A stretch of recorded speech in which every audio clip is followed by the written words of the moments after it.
ইট ভাটায় আমরা টাকা বিনিয়োগ করার পরে আমলে সৈয়দ রফিকুল ইসলাম এবং আরো 9 জন শিয়া তাদের নেতৃত্বে এই খেলাটা পরিচালিত হয়।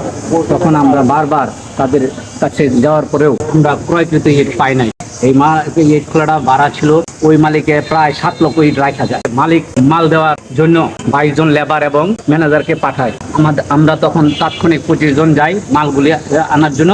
জাগার যে মালিক বুরহানুদ্দিন সোহেব সেই পাকড়াও হইয়া ওই 22 জনকে মারতে যায় এবং ম্যানেজারকে মারতে যায়। তখন বাধ্য হয়ে তারা এখান থেকে ফেরত চলে যায়। আমরা বারবার বলা সত্ত্বেও যে ইটগুলি বের হোক, আমরা পরে হার অনুপাতে আমরা সবাই নেব, বাকি মালগুলিও ওই মালিকে আমাদেরকে দিয়ে দিব এই প্রতিশ্রুতি করে। তারপরে 22 জন লেবার আসে এবং ম্যানেজার আসে, তাদেরকে মারধর করে তাদেরকে ফেরত চলে যায়।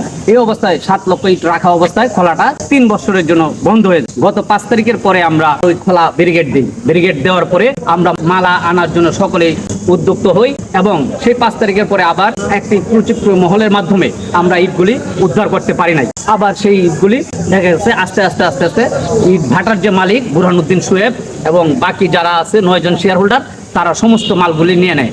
আমরা প্রায় এখানে 60 জন ভুক্তভোগী, প্রায় 7 লক্ষ ইটের দাবিতে আজকে এই মানববন্ধন।